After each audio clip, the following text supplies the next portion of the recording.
on the streets of Dallas on November 22nd, 1963. If the presidency of the United States is being decided by bullets fired from rifles rather than ballots cast by citizens, we have indeed been taken over by a whole new form of government. A growing majority of Americans refuse to accept the official version of events, that a lone assassin murdered their president. Those of us who want the truth, want to really learn what happened here, keep asking these questions, because it tells a lot about ourselves, about our values, and ultimately the direction of our country. New information about Kennedy's murder continues to emerge, confirming that the truth has been withheld from the American people. We're very lucky that there at least are people who individually have now convinced the vast majority against the mainstream media that the Warren Commission got it wrong.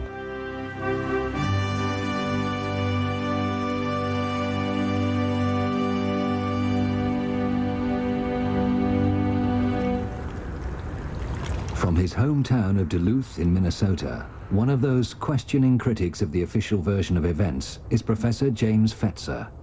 The resurgence of interest in the death of JFK had repercussions when Congress passed the JFK Records Act in 1992 that created a 5-civilian-member board entrusted with the responsibility to review and declassify documents that were held by the CIA, the Secret Service, the Office of Naval Intelligence, and so forth. We know from its own report that it had some significant failures. For example, and the Secret Service, which deliberately destroyed motorcade records that would have revealed that the motorcade in Dallas was a travesty, a violation of at least 15 different Secret Service policies for presidential protection. This behavior on their part raises the most serious and disturbing questions about their complicity in the entire affair. From the moment he arrived in Dallas, the president's protection was suspect, according to Vince Palomara, a Secret Service expert. There was last-minute changes invoked by the Secret Service involving President Kennedy's security. Specifically, agents were told not to ride on or near the rear of the limousine. Now, these orders were funneled from the Assistant Special Agent in charge of the White House detail, who was the planner of the Texas trip, Floyd Boring, to one of his assistants, a shift leader by the name of Emory Roberts, who was in charge of the follow-up car.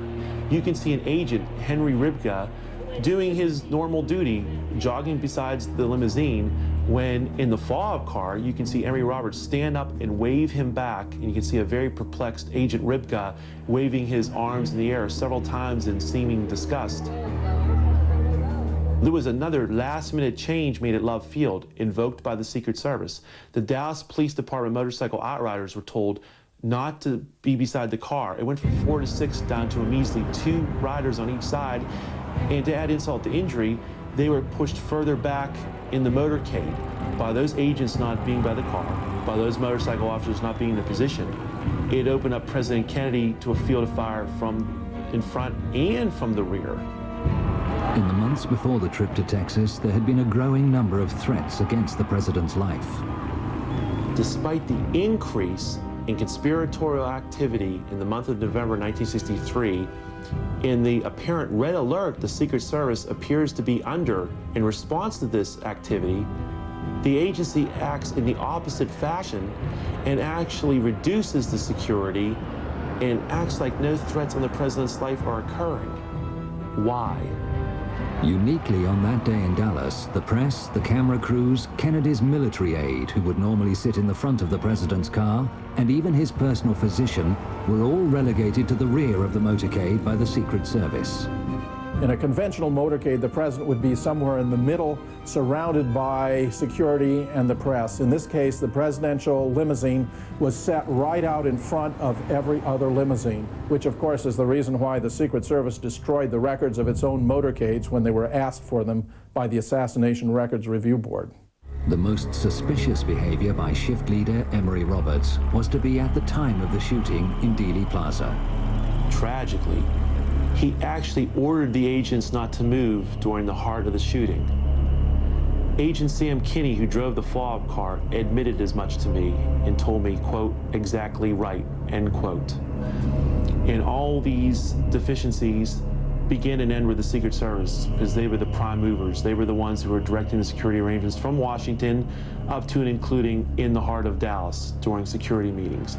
They were the ones that gave out assignments, vetoed or approved of security arrangements. So the buck stops with them. At Parkland Hospital after the president's death, the media were reporting that the fatal shots had come from in front of the presidential car. A press conference was conducted by Acting Press Secretary Malcolm Kilduff at 1:30 after the president had been pronounced dead at 1 o'clock. Malcolm Kilduff explained that it had been a simple matter of a bullet right through the head while pointing to his right temple and attributing that finding to Admiral George Berkeley, who was the president's personal physician.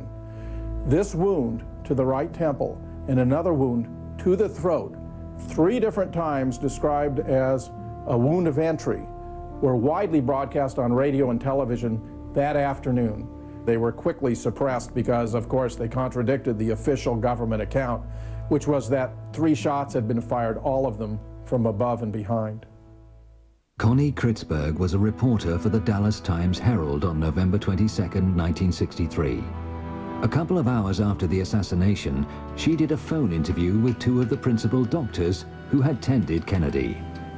I talked to Dr. Kim Clark, who was head of neurosurgery at Parkland Hospital, and Dr. Malcolm Perry. So I asked, how many wounds were there in the president?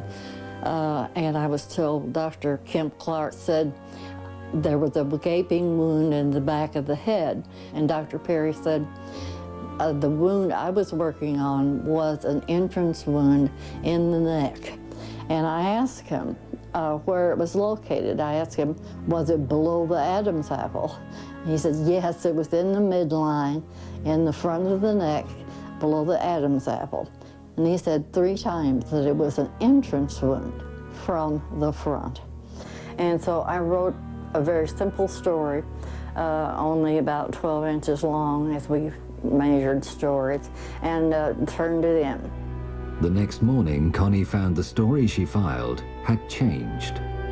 I found in the story, in about the 3rd paragraph, there had been a very unprofessional sentence inserted.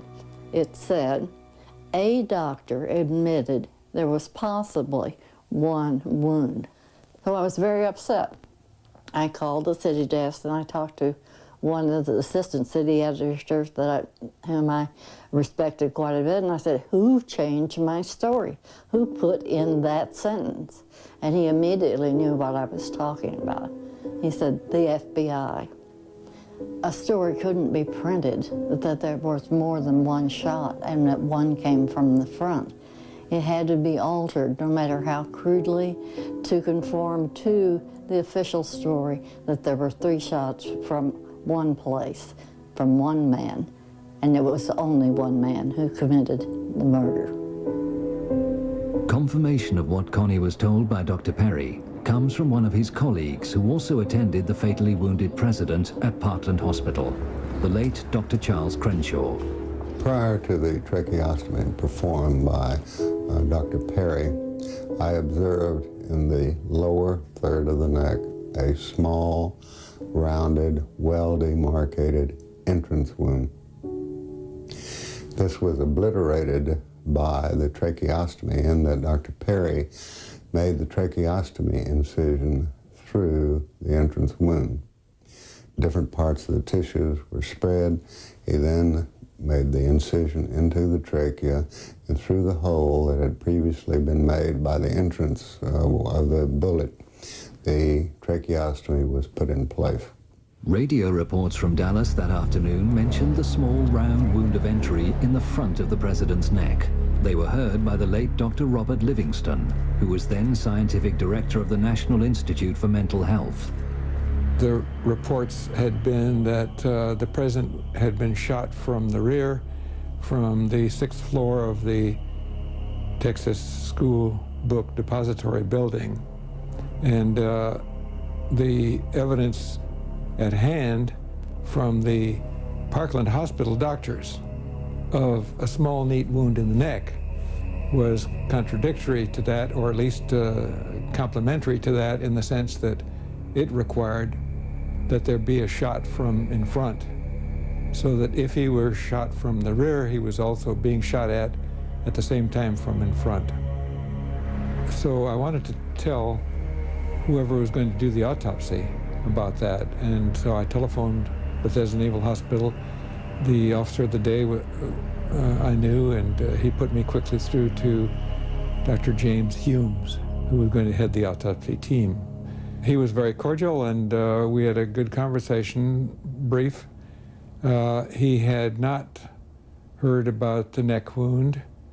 I told him that it was important because it was a wound of entrance, and I told him that it should be explored completely for its track and to find any bullet or fragments of bullets that would remain, and particularly emphasized that it had to be a frontal wound since there was no tearing of the tissues.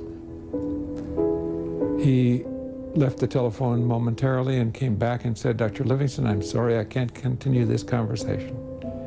The FBI won't let me." Humes later claimed he only learnt about that bullet wound after the autopsy from one of the Dallas doctors. He never examined it. I'm absolutely certain about that telephone call. I'm sure that Dr. Humes got a clear impression from me about the neck wound representing a wound of entrance.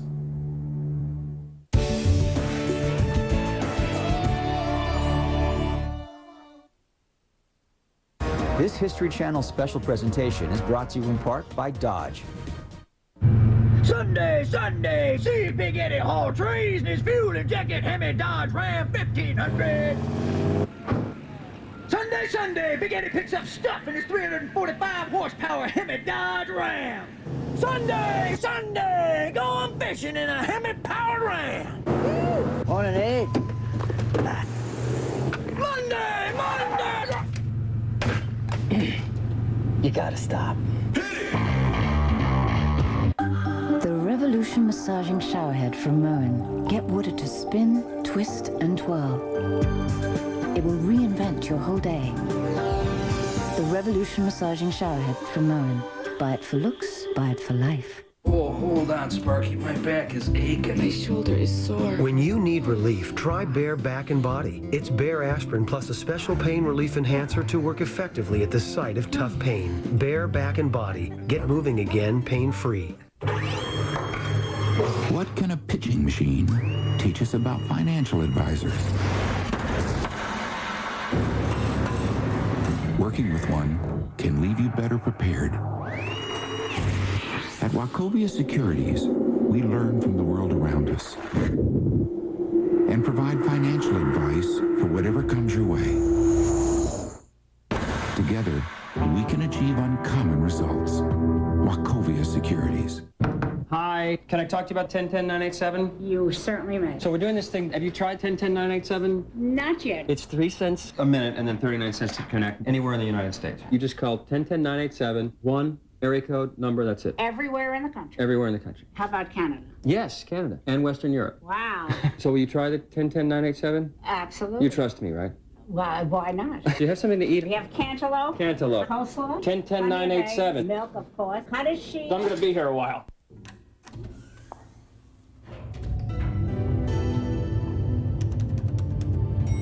Oh, yeah.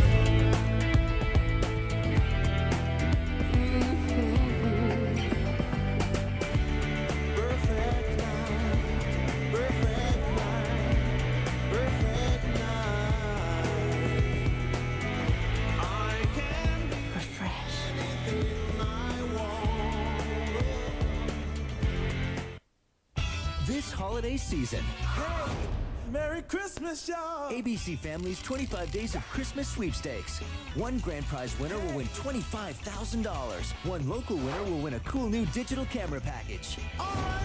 ABC Family Channel's 25 Days of Christmas Sweepstakes. Here's how to enter. Yeah, yeah! To enter to win, visit www.tsk.com. Brought to you locally by Tiger Schulman's Karate. On the 40th anniversary of a death that assassinated our innocence, there is only one destination for learning the full scope of a life that continues to compel. With new and exclusive revelations of a besieged American dynasty, the History Channel presents a full week that delves into all of the complexities behind shining hopes, shattered dreams, and the name of Kennedy. JFK Week, all this week on the History Channel.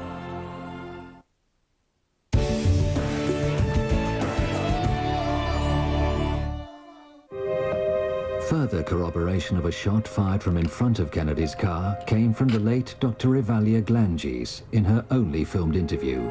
She was no stranger to guns. I've been handling a gun since I was a child. Couldn't even hold the gun. I had to put it on the fence in order to shoot it. Oh.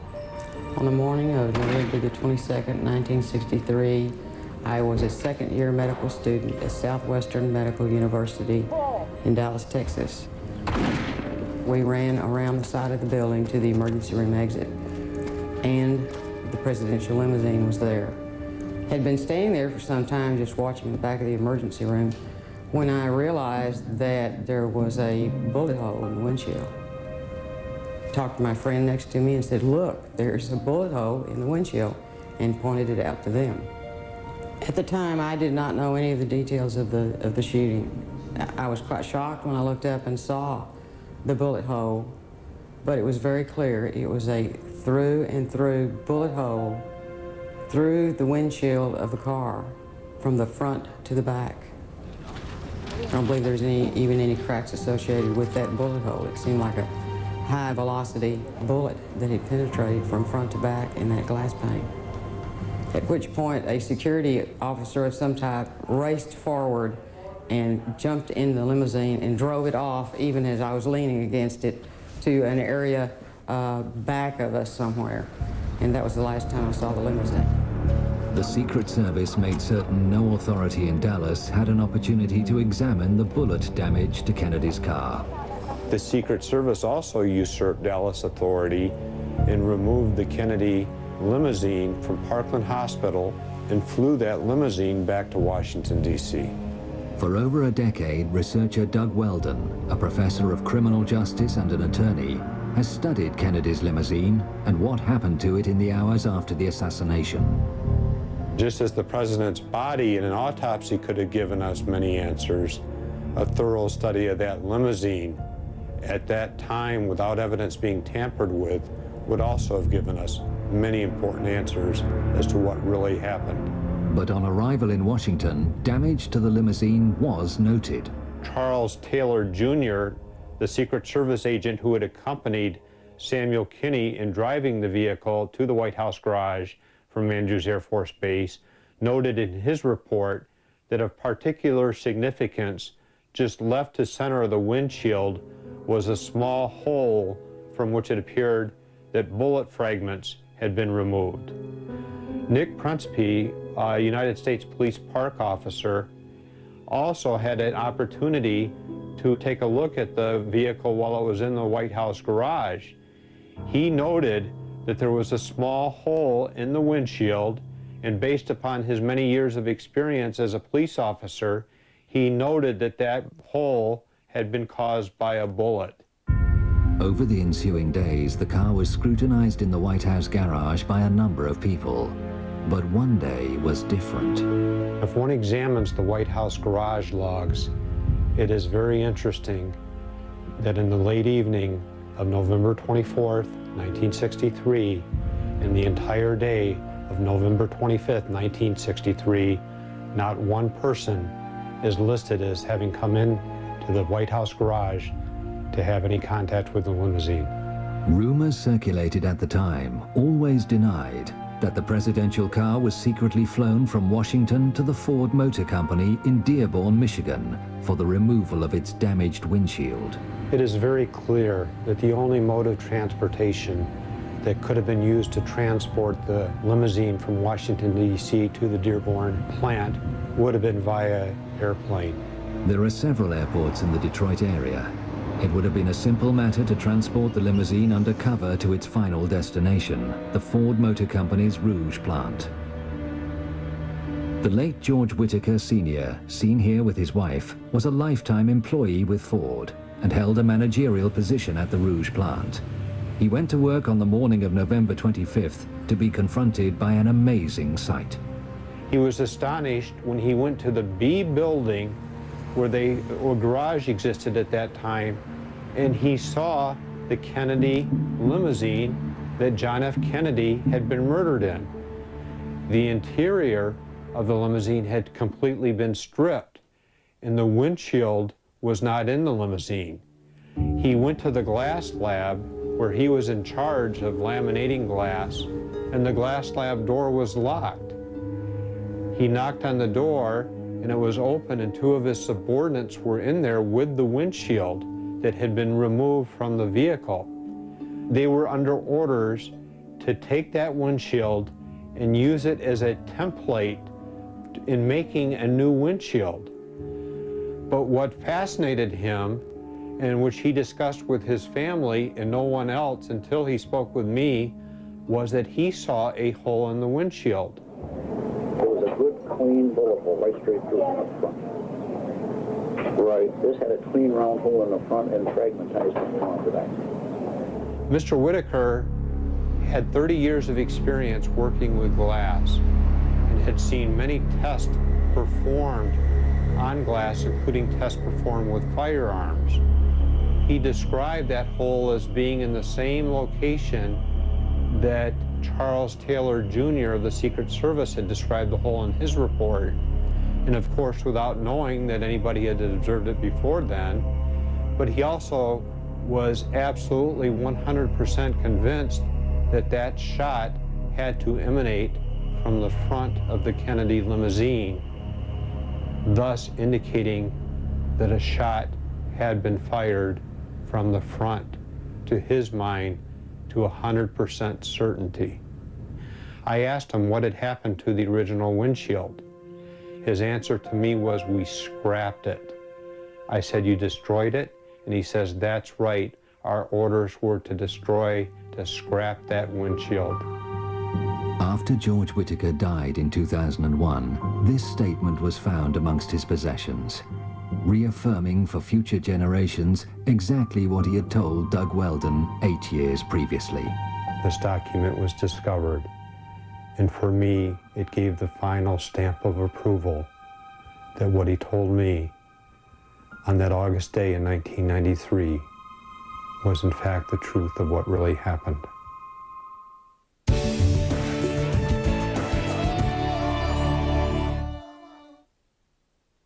On the 40th anniversary of his death, the History Channel is the only destination for understanding his impact. JFK Week, all this week on the History Channel. Enjoy your new Durango. Look, it's got a DVD. And see how smooth the ride is for you and Fluffy? Liz, what are you doing to him? I'm just showing little Joey the new Durango. Son, there's only one thing you need to know. Hemi.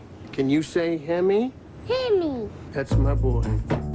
The all-new Dodge Durango. Big size, smooth ride, Hemi power. Starting under $26,600.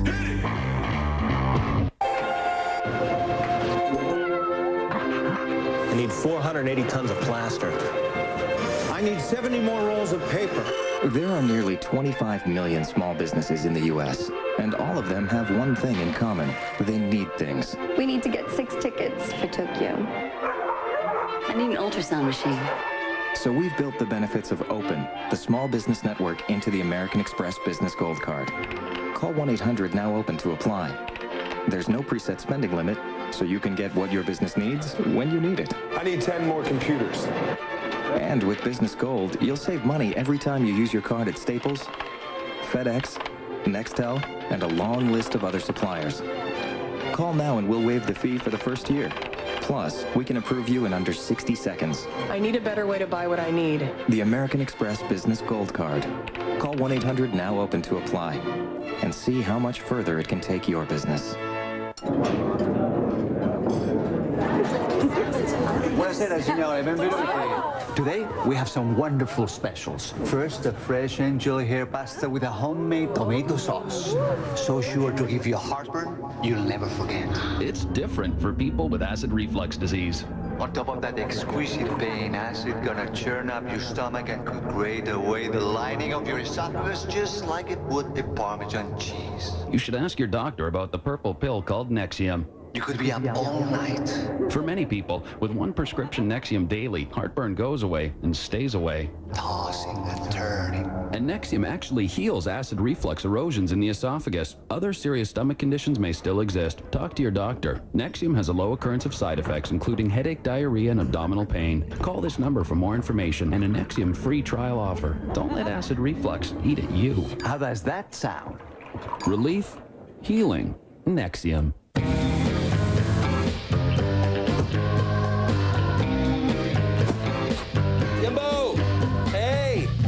How's the weather?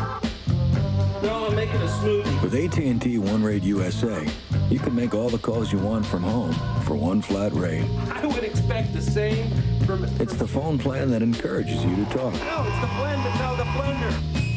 I hate the desert. And talk. Oh, my goodness, when did that happen? And talk. How long have you guys been dating? Call anyone, anywhere in the country, whenever you want. What?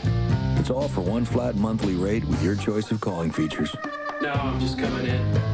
I gotta go clean up. This place is a wreck. Call 1-800-ATT-4ALL to sign up.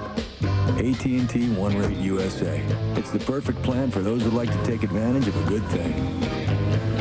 Or in this case, your mother's good thing.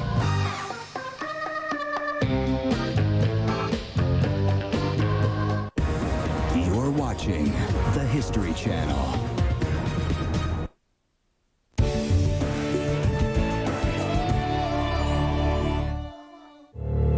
One of the assassination's most significant smoking guns, indicating both a conspiracy and a cover-up, is kept here.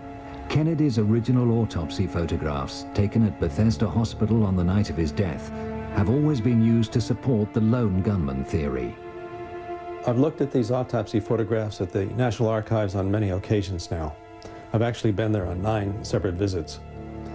When the photographs of the back of the head at the autopsy were shown to 16 Parkland doctors, all 16 said they did not recognize that photograph as what they had seen in the emergency room at Parkland Hospital. How many people did recognize it? 0. When I went to the archives to look at these photographs of the back of the head, there's a pair of photographs, so I used the stereo viewer. And what I saw was really quite shocking. This whole area of hair on the back of the head, with the hair standing up, looked as if it had been glued in one particular plane in space. It was two-dimensional, whereas the rest of the photograph is three-dimensional, and the 3D effect occurs for virtually all the other pairs of photographs, so this was unique. The back of the head, this area, and the hair sticking up here looked as though it was simply two-dimensional, as if it had been glued into one position in space in one plane. It was most bizarre. What does that mean? Photographic forgery. We get a 3D effect for all the image except for the place where it's exactly the same because it's been dubbed in. So they took out basically the part where the hole was, and instead they used a soft matte insert to put in the same image on each of these photos of the back of the head so that it would look like there was no damage back here. If there's a big hole at the right rear of the head, that means a shot from the front. That can't be Oswald. So the conspirators were hard-pressed at this point. They had to get rid of that big hole at the back of the head, or it would have clearly shown shots from the front and no possibility of a lone gunman. Remarkable testimony regarding the autopsy photographs comes for the first time from veteran World War II photographer Joe O'Donnell. He worked for the State Department and then the U.S. Information Agency for a total of 23 years, serving with distinction under 6 presidents. He was devastated by Kennedy's death. He was a fine man, he really was. And I hate to say it, but I really loved him. I really did. Wonderful person. A close colleague of Joe's for many years was the late Robert Knudsen, a Navy photographer who was permanently attached to the White House.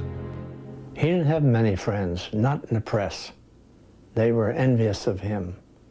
But he was a very nice fellow. We always got along great. On the night of Kennedy's assassination, Robert Knudsen never came home. He returned to his family 3 days later, deeply disturbed. He told them he had taken many photographs of the president's body in the morgue at Bethesda, and that it was the hardest assignment he'd ever had. He said the Secret Service had controlled all of the film. A few days after the assassination, I was at the White House in the press room, and Knudsen came to me, and he said, Joe, I have something I want to show you. So I went back to his sort of a workroom, and he pulled out an envelope and showed me about 12 pictures, 5 by 7, and had all these pictures of the president on his stomach and on his back, and could see the hole here, about 3/8 of an inch, and the back of his head above the line, big hole about the size of a grapefruit. And then a couple days later, maybe a day later, he said, Joe, you have a minute? And I said, sure. He said, I want to show you something. Those pictures I showed you the other day, these are the same ones, but a little different. And I said, what do you mean? He said, let me show you. He got the first one out, and I said, no hole. He said, no, they covered it up. And I looked in the back. The hole was neatly covered up. And I said, who did that? He said, well, I didn't do it. I said, well, I'm not saying you did, but I'm surprised. There is no record of Robert Knudsen attending Kennedy's autopsy, yet he had photographs in his possession that had clearly been altered to disguise a shot from the front. These photographs were always in the control of the Secret Service. So whoever changed this, whoever modified it, either had to be in the government or had to have the approval of the government to do this. We certainly can't imagine the Mafia, for example, doing this, or the Soviets. There's just no way. It had to be someone with government approval.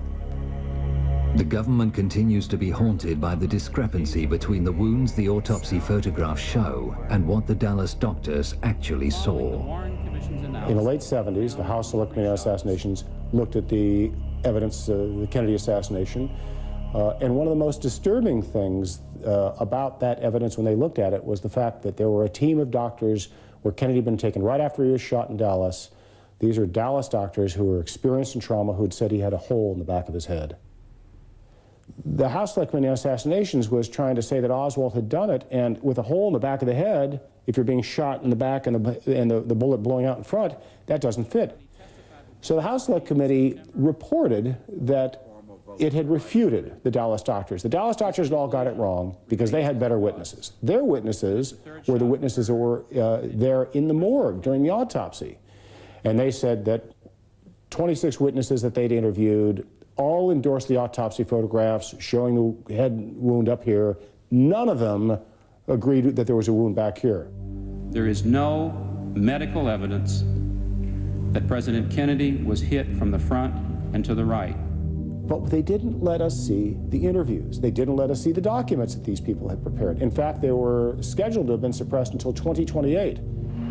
When the documents tumbled out in the mid-1990s, lo and behold, the autopsy witnesses, who the House Select Committee had interviewed, said the same thing the Dallas doctors did. The hole in the head was back here. They drew diagrams showing a hole in the head back here or back here, and it became very apparent that the House Select Committee had just interviewed these people, suppressed their testimonies, and then misrepresented them in their report.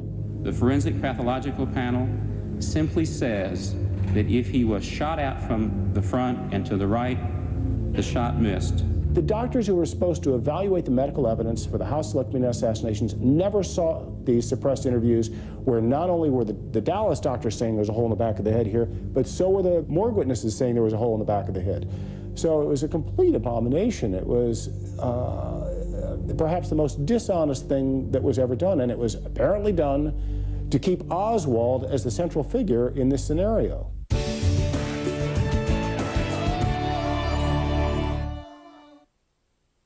On the 40th anniversary of his death, the History Channel is the only destination for understanding his impact. JFK Week, all this week on the History Channel. Enjoy your new Durango. Look, it's got a DVD. And see how smooth the ride is for you and Fluffy? Liz, what are you doing to him? I'm just showing little Joey the new Durango. Sam, there's only one thing you need to know. Hemi. Can you say Hemi? Hemi. That's my boy. The all-new Dodge Durango. Big size, smooth ride, Hemi power. Starting under $26,600. All these CDs have to go, so we're giving them away. That's right, we've got so many CDs in our warehouse, we're running out of room, so we're giving them away free. These CDs, they do it all. They're top-of-the-line editions of brand-name software, Home Depot, Webster's Encyclopedia, Rand McNally, and the American Medical Association, just to name a few. Names you know, names you trust, and you get them free. Video Professor partnered with these companies, and we have thousands of their CDs, but now we desperately need to make room, so call now, and we'll send you a pack of these new CDs free. Just pay the $6.95 shipping and we'll send you $100 in great name software. What do these CDs do? What don't they do? But try this for starters. Learn secrets of the Home Depot pros, wallpapering, plumbing, carpentry, tile, insulation, and more. Then create your own home on your PC, add walls, carpets, a new addition, and see it in a 3D walkthrough. But that's not all. Create printable maps of anywhere in North America and try restaurants, hotels, and sightseeing stops along the way. Remember, this is free.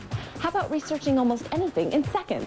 History, maps, nature, science, geography, trivia, and more. You get an encyclopedia of knowledge free when you call. Want more?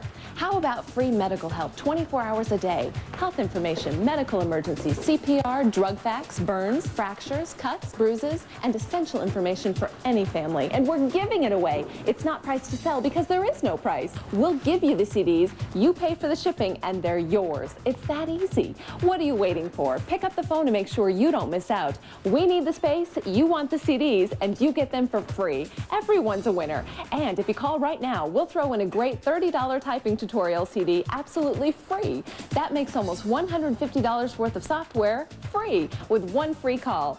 Don't wait. These CDs will go fast. To take advantage of this risk-free offer and get your free software pack, you must call now. Call 1-800-485-5210. Are you a federal or postal employee or annuitant eligible for federal employee health benefits? Then prepare to be wowed by the Mail Handler's Benefit Plan Standard Option. Take a look at our 2004 rates for federal employees, postal employees, and annuitants. We have low rates for family coverage, too. Call now for more information on PPO benefits that give you the freedom to visit specialists without a referral, plus savings in 2004 with no deductible for covered generic prescriptions at a network pharmacy. And if you have Medicare Parts A and B as your primary coverage, there's no deductible for any covered prescription. Plus, with the First Health Network, you'll find doctors and hospitals wherever you live, work, and travel nationwide. Time's running out on open season, so compare your plan to the Mail Handler's Benefit Plan Standard Option today.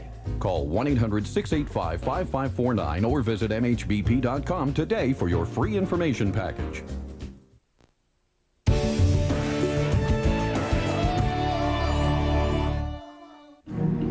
As the cover-up of Kennedy's murder slowly unravels and the true picture unfolds, new smoking guns are revealed. This is the Field of Honor in Restland Cemetery, Dallas, and the burial site of a professional mortician laid to rest here by his colleagues on February 17, 1974. This plaque marks the life of a mysterious man whose links to the Kennedy assassination are only just beginning to emerge. His name was John Liggett. He is remembered as a highly skilled embalmer by a former friend and co-worker, Charles Smith. If he'd have to build a lip or a nose or build an eye orbit or an ear, he may work all night long doing the reconstructive work on someone that had been maybe shot in the face or automobile accident. He was the best. He would tell you he was the best. And when he finished it, he wanted the family to tell him he was the best. Popular with his colleagues, he also had a secret life.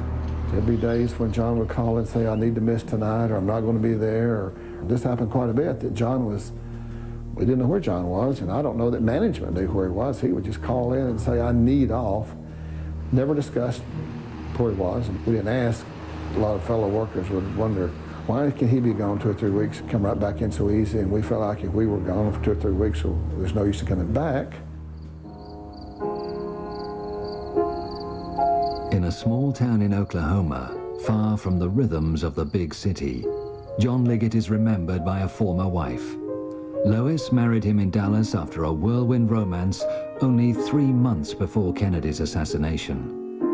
John was a very charming person, and I found him to be very attentive and considerate and very, very sweet to me. I loved him. I fell in love with him.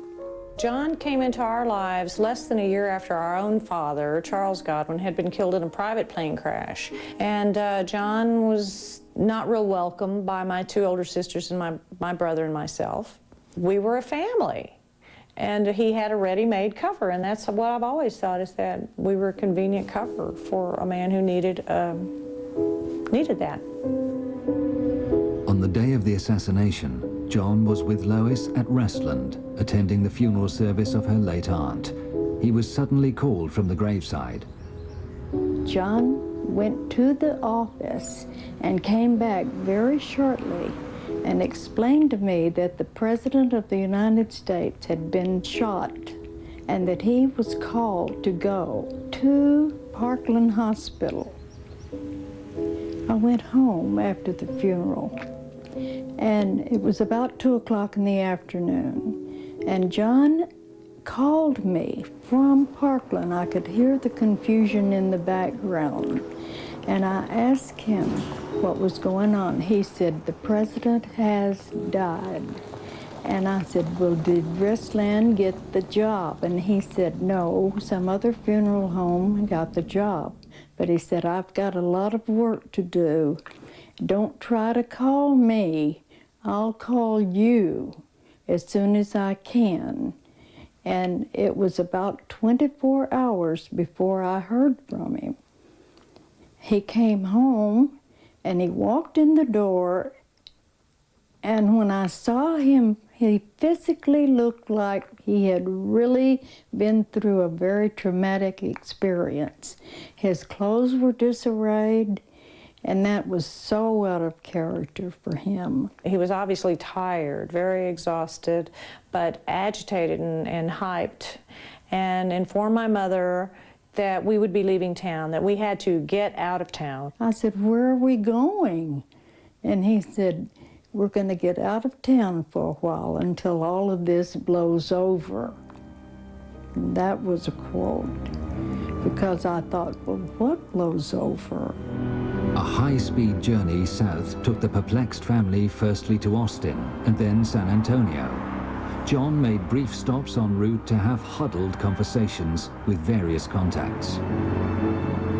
Throughout this journey, there were conversations that went on between John and his relatives and friends that I did not feel like I was privy to, that they knew something I didn't know, and I didn't understand what was going on. In the early hours of Sunday morning, November 24th, the family finally checked into a motel near Corpus Christi. John had a further meeting, this time with his elder brother, Malcolm.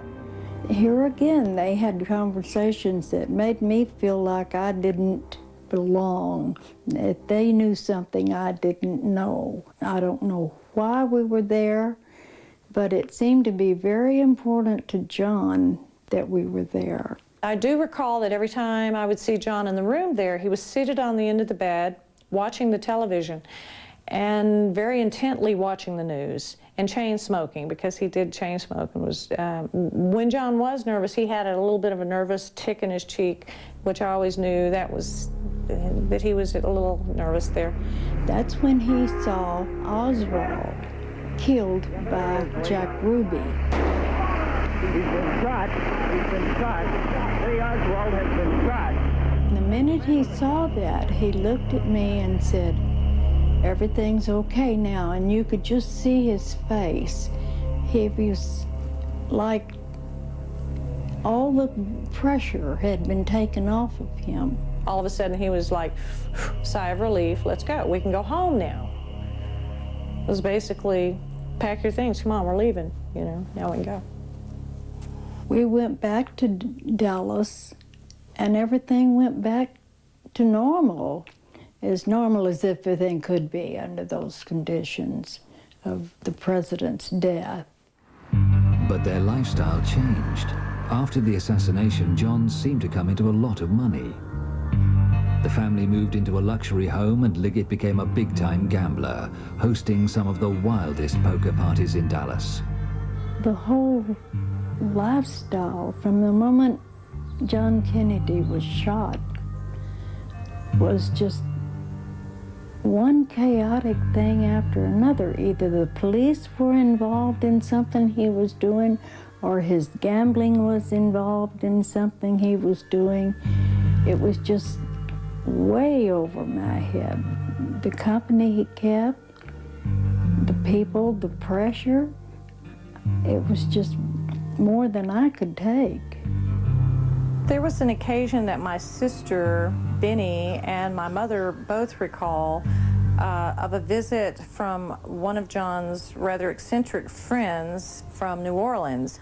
And he was a rather freakish character, and my sister claims that we made merciless fun of him, the kids, my brother, my sisters, because he was rather odd with the painted-on eyebrows and the wig. He was a rather freakish man. John said to us that this was a friend of his from the Civil Air Patrol, that they had been in Civil Air Patrol together. And we believe this was David Ferry.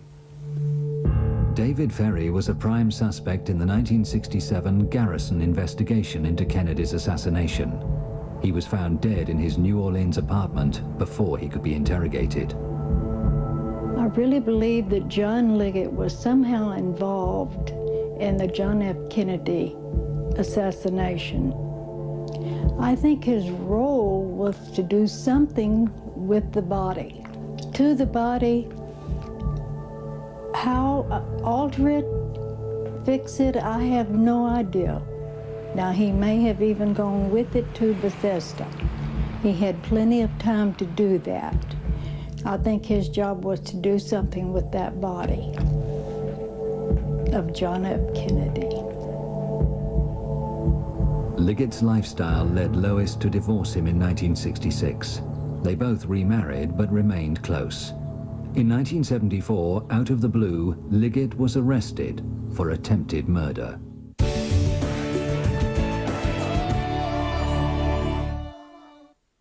On the 40th anniversary of his death, the History Channel is the only destination for understanding his impact. JFK Week, all this week on the History Channel. The History Channel presents The Men Who Killed Kennedy, the final chapter. Order this exclusive program now on DVD for only $39.95 plus shipping and handling. To order, call 1-800-708-1776 or visit historychannel.com.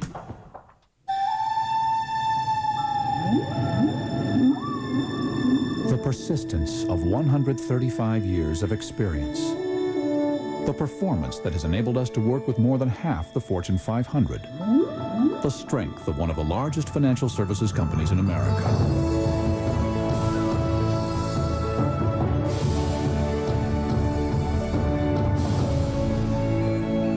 Rely on the strength of Pacific Life.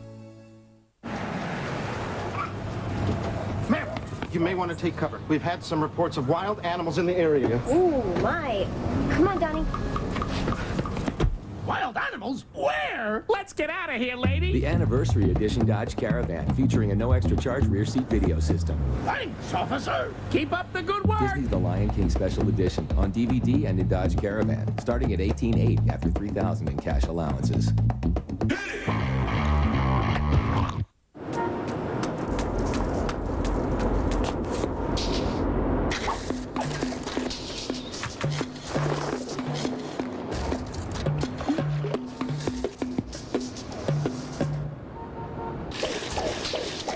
The experts at Hotels.com know exactly how close all the places are to where you want to stay.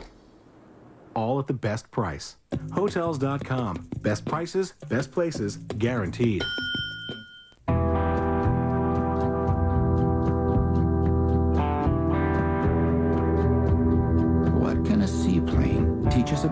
financial advisors. The best ones take you where others can't. At Wachovia Securities, we learn from the world around us. Because regardless of conditions, investment opportunities can be found. Together, we can achieve uncommon results. Wachovia Securities. You can begin and end your day with Fitness Made Simple's new AM/PM workouts with fitness celebrity John Bastow. Burn fat and build muscle by exercising with John first thing in the morning and later in the evening. The AM/PM workouts video makes it easy to incorporate short, result-producing home workouts into your daily schedule without slaving away hours in the gym. As a busy mom with 2 children, even I can find the time to stay in great shape with John's AM/PM workouts. Call now to order. The average American has 14 credit cards, pays $83 a month in interest alone. I'm Kevin Martin for H&R Block Mortgage. Call us today to get control over credit card and other debt. With mortgage interest rates as low as they've been in years, it makes perfect sense to refinance now. H&R Block Mortgage makes it simple. Call for a free custom mortgage analysis. Call 800-767-1850 for your free, no-obligation custom analysis. You're watching the History Channel. On the 40th anniversary of his death, the History Channel is the only destination for understanding his impact. JFK Week, all this week on the History Channel.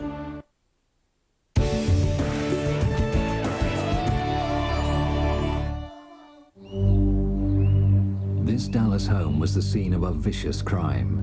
Dorothy Peck, a friend of John Liggett's, suffered horrendous injuries and was left for dead, but survived to identify Liggett as her assailant. The police were swiftly linking him with other brutal killings in the Dallas area. He was imprisoned in the county jail, but the police were not allowed to interrogate him. John had been held on remand for almost a year when his brother Malcolm insisted on meeting Lois in a park in Austin. He was very secretive about this meeting, and he wanted to walk. He wouldn't talk to me in my car. And he told me at that time not to have any further contact with John, that it would be in my best interest not to. In fact, he said, if you care anything at all about your children or yourself, you will not see him or correspond with him anymore.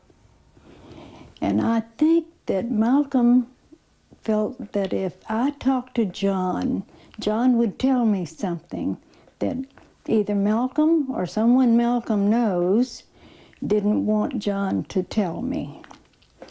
And I really believed that.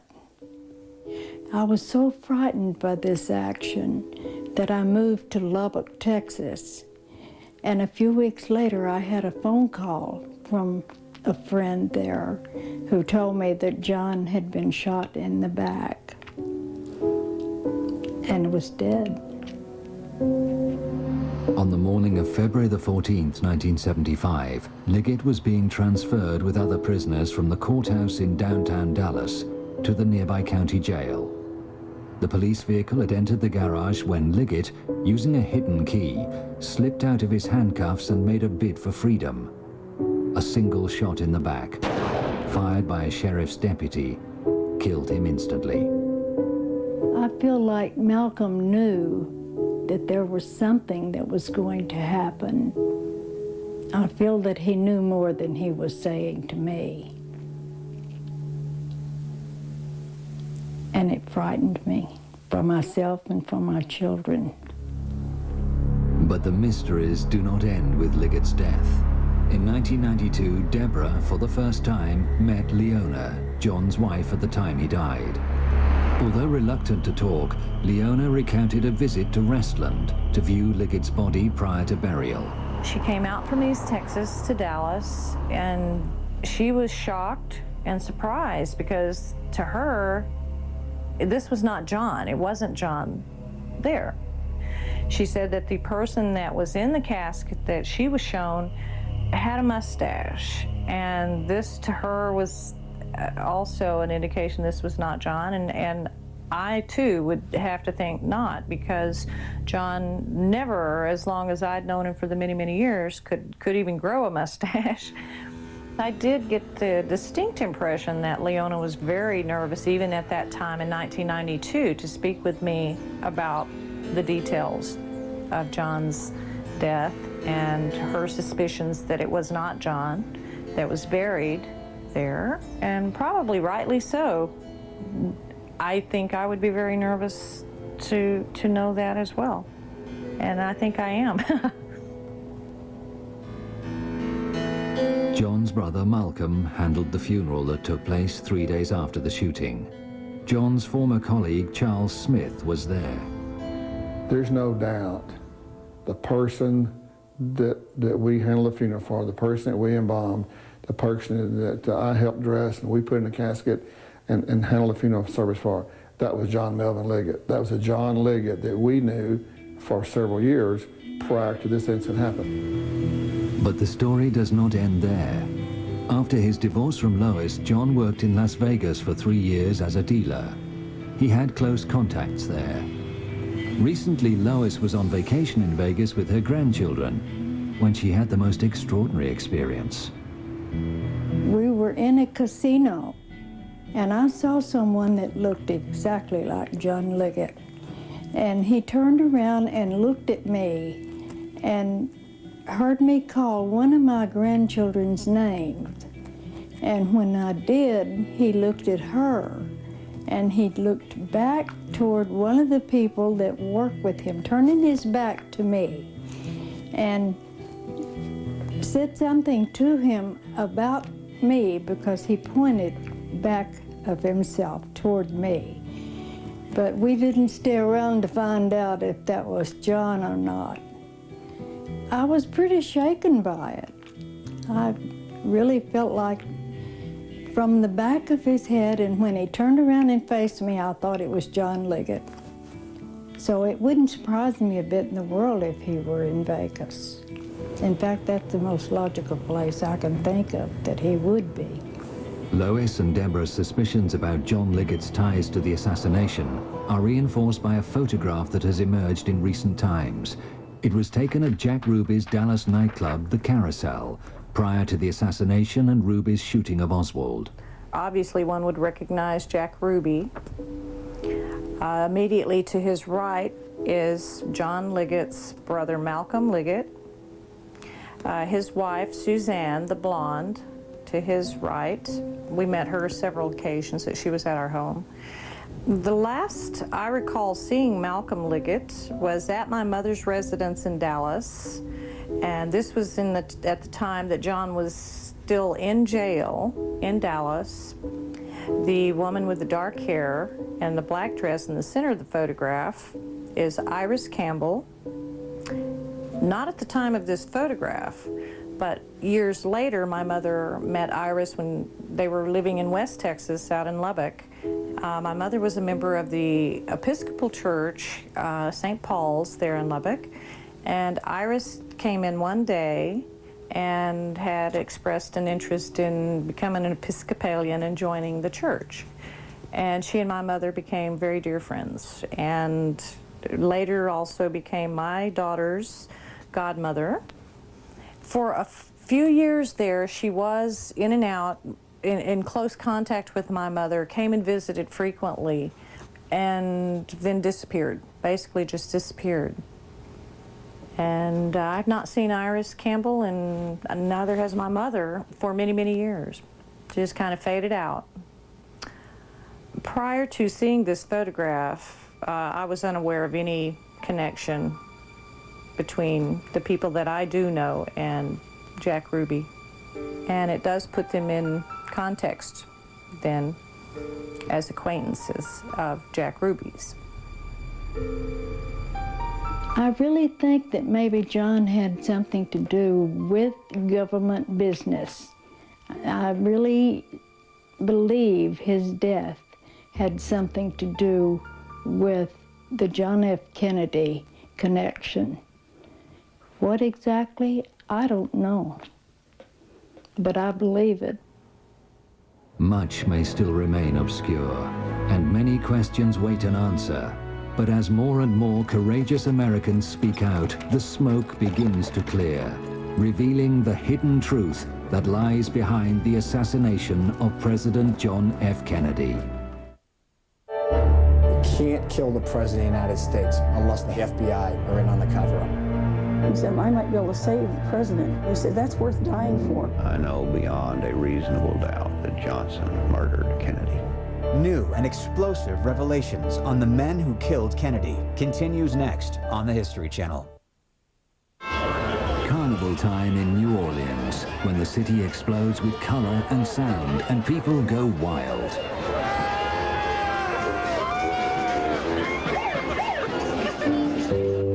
But for one person, New Orleans holds a different kind of magic.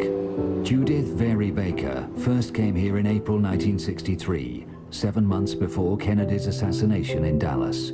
She fell deeply in love with a man she met here, who was to change her life forever. That man was Lee Harvey Oswald.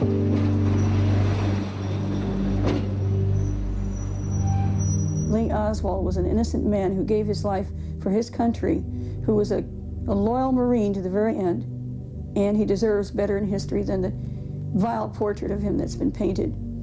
This is a man who is a hero, and I stand as a witness to that. Period. Judith's story, told here for the first time, changes forever our understanding of Lee Harvey Oswald and his role in history.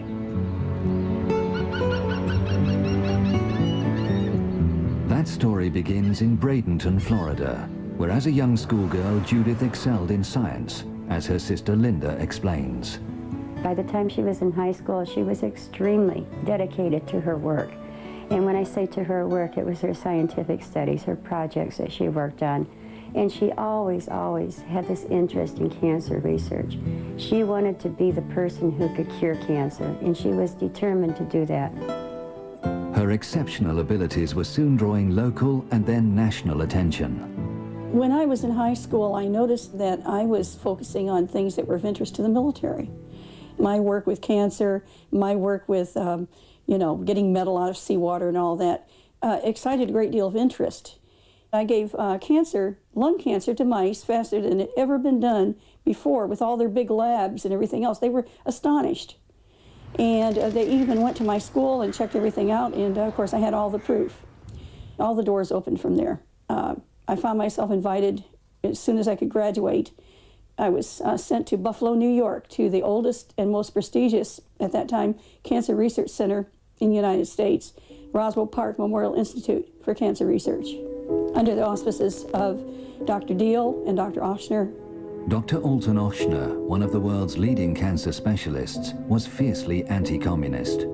He was to play a crucial role in Judith's life. Without realizing it, she was being subtly drawn into clandestine research work.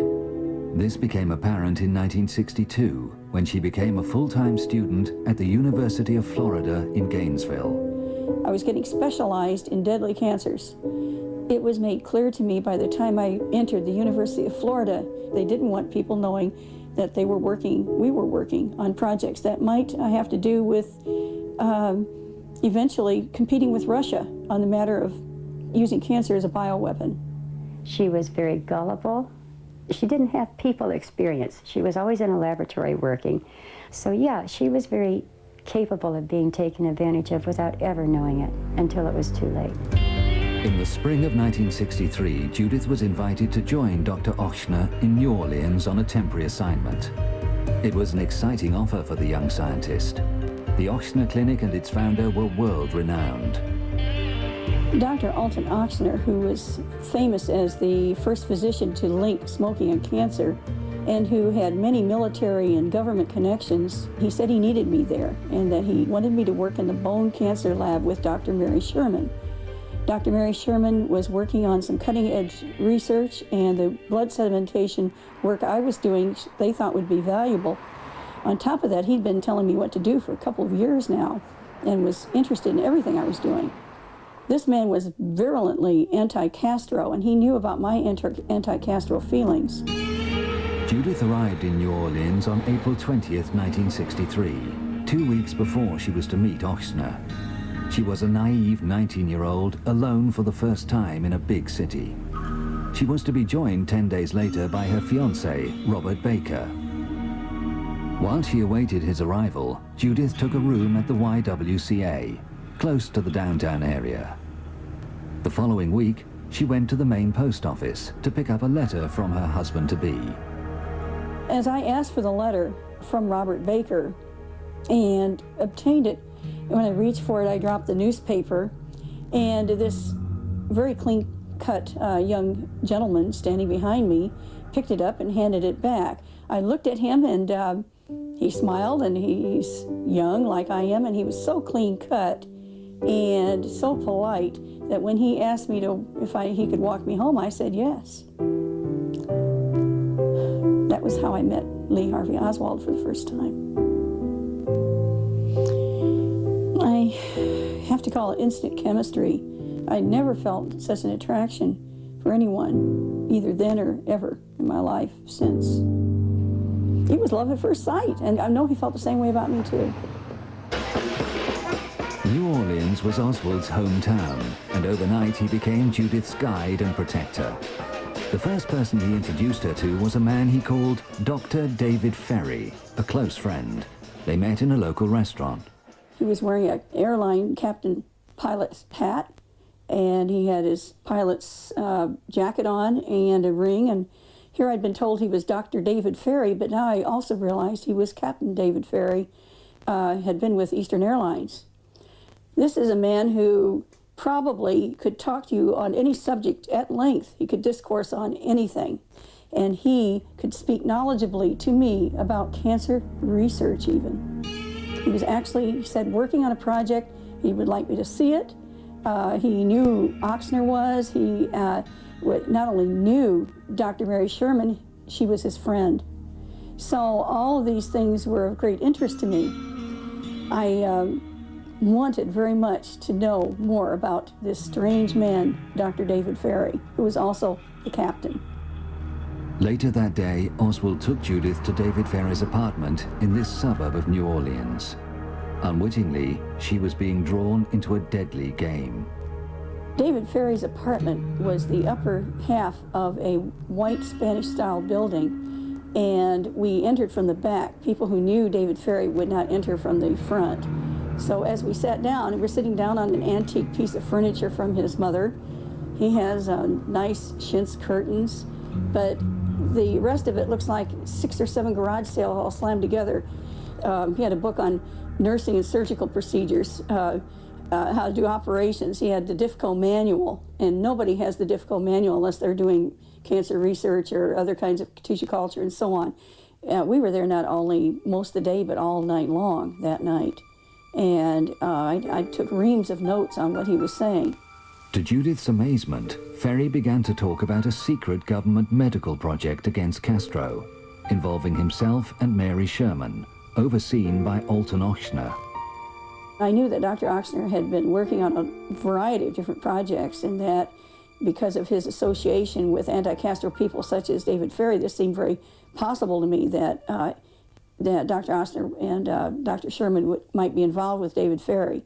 And of course, he spoke knowledgeably of both people. However, following a raucous party at Ferry's apartment, Judith began to have reservations about her exotic new friends and their wild claims. I was already falling in love with Lee Oswald, but I didn't know him that well. So I was concerned, and I asked Lee to show me. I need to find out, really, is the government really involved in this? I might be being lied to. I hadn't even met Dr. Ochsner yet and wasn't supposed to for another few days. To reassure Judith of his official status, Oswald took her downtown to meet another close associate, Guy Bannister, a former FBI man now operating as a private investigator. There on the wall, there it was. This man was the head of the FBI in Chicago. He carried a beautiful big gun right there on his shoulder holster. He had all kinds of credentials, and he affirmed that Lee was working on an anti-Castro project. That was good enough for me. Judith was even more impressed when Lee later took her to the 3rd floor of Bannister's building, where she saw assorted military equipment stored. Lee told me that he was in New Orleans for several reasons. One of them was to make a training film, and that he was working with these anti-Castro insurgents to help teach some of these young Cubans how to use ammunition, how to, do their guns, how to fire, and all that. He was part of this. But he had several other projects he was also working on. He was a very busy man there.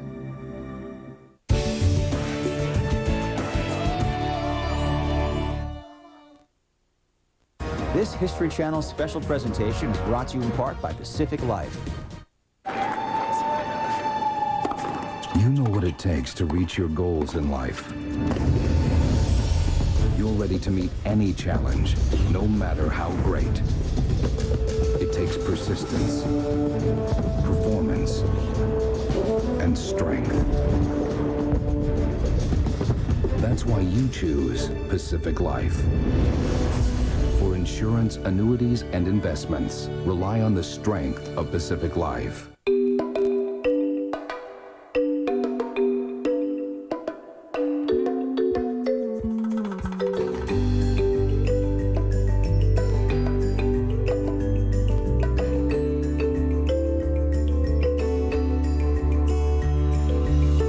It's simple, really.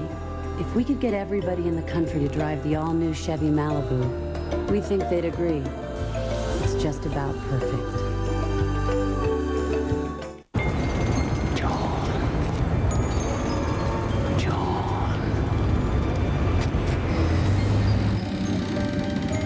John, we've been expecting you.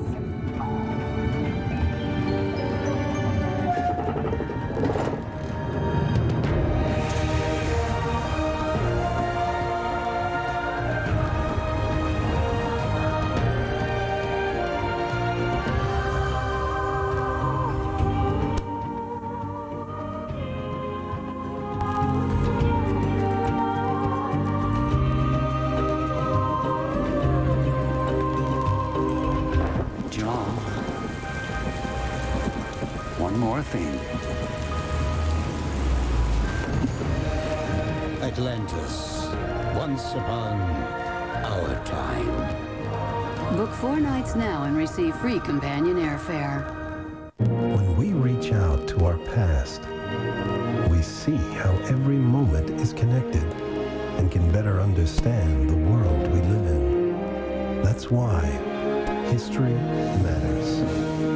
The History Channel, because today is built on yesterday. Message from the law offices of James Sokoloff on mesothelioma.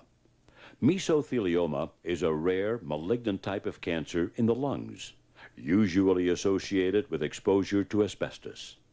If you or a loved one have been diagnosed with mesothelioma, call the law offices of James Sokoloff now.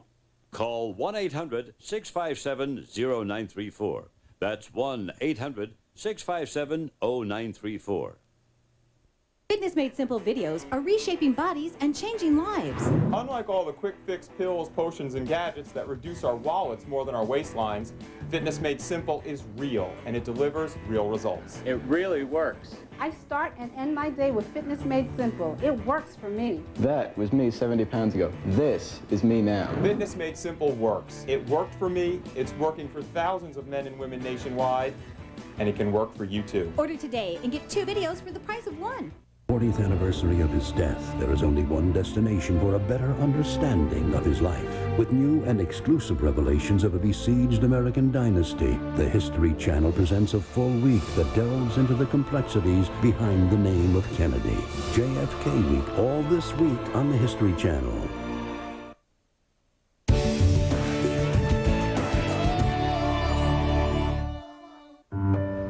Less than a week in New Orleans had turned Judith's life upside down. With the arrival of her fiancé, Robert Baker, she faced a difficult choice. I knew I was falling in love with Lee Oswald, and I knew Lee was falling in love with me. And yet I had strong feelings for Robert Baker, whom I'd known for 10 months. Lee told me at that time that he had beaten his wife, Marina, and he was sorry, and we talked about that, and I told him that that was really disgusting to me. And I had wanted nothing to do with anyone who was violent. I believe if Lee had not told me that, I don't believe I would have married Robert Baker. But she did. Robert had found lucrative employment in the Gulf of Mexico and had one day in which to marry Judith. Work came before romance. On May 3rd, he kisses me, we have a wonderful tumble in bed, and then he's gone. And he'll be gone for weeks. Left alone in New Orleans, the newlywed needed secure accommodation. Lee came to her rescue with a convenient rental property. Lee Oswald moved me into 1032 Marengo Street on May 4th, 1963, and we spent most of the day getting me accommodated. He even brought 4 begonias to put in the windows. Nobody knows, they say, what Lee Oswald was doing on May 4th, but I do. The most important entrance to 1032 Marengo was here in the back. And next to this door in the back is a window and windowsill where we kept the key so that Lee could get in whenever he needed to. The owner of 1032 Marengo was a widow named Susie Hanover. She had the back half, we had the front half. And she was so kind as to warn me and Lee if someone was coming. She liked Lee very much and had known him for a long time, apparently, from the time he had been a young person growing up here in New Orleans. Shortly after moving in, Judith had a meeting with Alton Ochsner at this hospital, her first since arriving in New Orleans. She did not go alone. Lee accompanied me there and told me that he had to go in first to talk to Dr. Ochsner. This made me recognize that he had already had a prior association with Ochsner. When I went in, Dr. Ochsner began to explain to me, and I'd already been apprised a great deal more by Dr. David Ferry about the project that he had been working on for over a year. And this clearly had to do with working with these deadly cancer strains that he knew I was well adept at handling. The idea was to try and get Castro ill, very ill, and eliminated through what seemed a natural cause, in this case, cancer. The attractiveness of the plan that Dr. Ochsner and Dr. Sherman and David Ferry were working on is that up to now, attempts to kill Castro had to involve some kind of violence that could be traced to some country or individual. And that could lead to war. World War III, maybe, if Russia intervened. This was considered, in my mind, a noble experiment, a noble attempt to do away with Castro without anyone getting blamed or with only a few people being involved, because it was biomedical. At any rate, at the end of the summer, he promised me that I would skip 2 years of school and go directly into medical school at Tulane Medical School. Of course, how could I say no? Having agreed to join the Kill Castro medical team, Judith and Lee were assigned cover jobs at the Riley Coffee Company in downtown New Orleans. Rain or shine, Lee and I would get off the bus and we'd walk this way to go to Riley Coffee Company in the morning. And what we would do is go through these doors. He would go that direction to the right, to the shipping and packing and where the machinery was and the roasters. I would go to the left, up into the executive suites where I worked as a secretary for Mr. Monahan. These payslips and this tax statement confirm Judith's employment at Riley's. However, her real work lay in David Ferry's apartment. Incredibly, this simple kitchen had been turned into a secret laboratory. It was here that Judith, often assisted by Lee, helped develop the deadly virus, ultimately intended for Castro. It was my job to work with 50 to 60 mice at a time, and these mice had large tumors that had developed. They were being brought in from another nearby locale, some other place. Now, these animals had already been inoculated with cancer when they were weanling mice, very, very tiny, and in a matter of a week or so, the cancer that they had developed at this time, the lumps and the tumors were as large as these little mice, so to the point where they could hardly drag these huge tumors along. And we would actually have to kill these mice, cut out the tumors, weigh the tumors, see which ones were the heaviest, because those were the fastest growing. We were interested in the weight and how fast these tumors grew. We were after a vicious cancer, a galloping cancer. And all the tumor material that seemed to be most vigorous was then placed in a blender and blended together so they could recycle and not lose that virus. And the other thing that we were doing was making tissue cell cultures from the most vigorous and deadly cancers.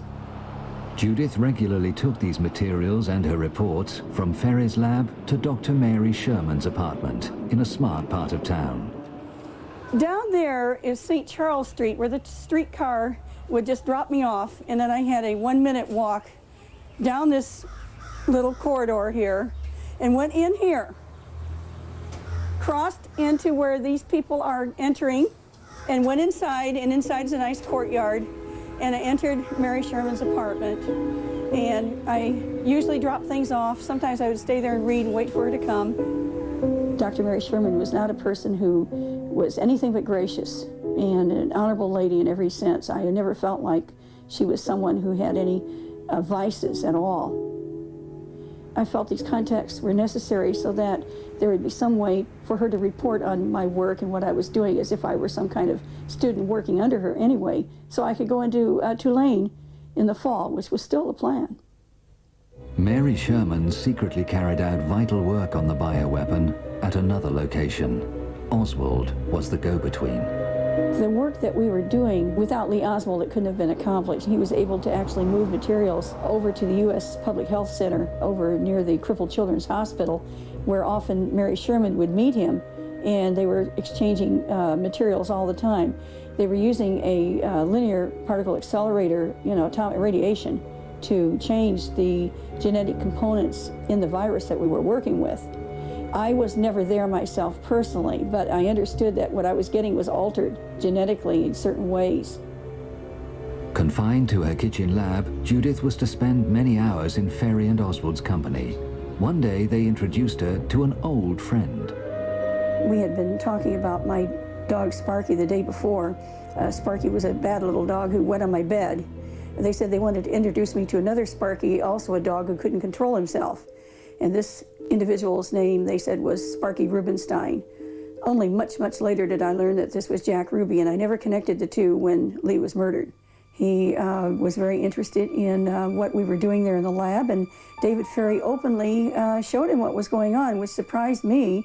And then he turned his attention to Lee and mentioned some things that showed me that he had known him for quite a while, including a remark made to me. I've known him ever since he was a little boy, when he was at parties and things like that. That's the way he put it. No official investigation into Kennedy's assassination has found any connection between Ruby and Oswald.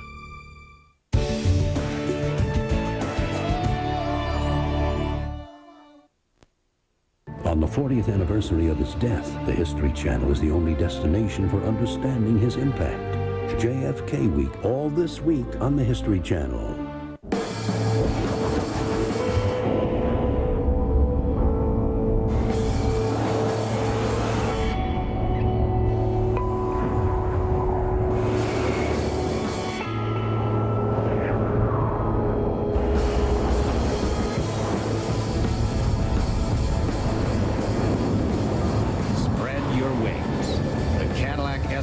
Performance utility. Breakthrough. Buonasera, signore. Benvenuti. Today, we have some wonderful specials. First, a fresh angel hair pasta with a homemade tomato sauce. So sure to give you heartburn, you'll never forget. It's different for people with acid reflux disease. On top of that exquisite pain, acid gonna churn up your stomach and could grate away the lining of your esophagus just like it would the Parmesan cheese. You should ask your doctor about the purple pill called Nexium. You could be up all night. For many people, with one prescription Nexium daily, heartburn goes away and stays away. Tossing and turning. And Nexium actually heals acid reflux erosions in the esophagus. Other serious stomach conditions may still exist. Talk to your doctor. Nexium has a low occurrence of side effects, including headache, diarrhea, and abdominal pain. Call this number for more information and a Nexium free trial offer. Don't let acid reflux eat at you. How does that sound? Relief, healing, Nexium. Are you a federal or postal employee or annuitant eligible for federal employee health benefits? Then prepare to be wowed by the Mail Handler's Benefit Plan powered by First Health. Our standard option is a great value this open season. Let's start with the really big news on something we all want: low rates. Take a look at our 2004 standard option rates for federal employees, postal employees, and annuitants. You'll also find that we offer low rates on family coverage. Compare for yourself. Call right now to request your free information package on everything the Mail Handler's Benefit Plan's standard option has to offer, like PPO benefits that give you the freedom to visit specialists without a referral, and coverage that travels with you even overseas. Along with this freedom comes savings with some exciting benefits for 2004. New next year, you'll pay no deductible for covered generic prescriptions at a network pharmacy. And if you have Medicare Parts A and B as your primary coverage, you'll pay no deductible for any covered prescription, generic or name brand. Plus, with the First Health Network, you'll have access to doctors and hospitals wherever you live, work, and travel nationwide. I could go on, but I'm running out of time, and so are you. Open season will be over before you know it. So don't miss this opportunity to compare your health plan to the Mail Handler's Benefit Plan's standard option. Call 1-800-611-9667 for this free information package. Find out if the Mail Handler's Benefit Plan standard option is your best option this open season, especially if you have Medicare Parts A and B. All eligible federal and postal employees and annuitants are invited to call 1-800-611-9667. That number again is 1-800-611-9667, or visit MHBP.com.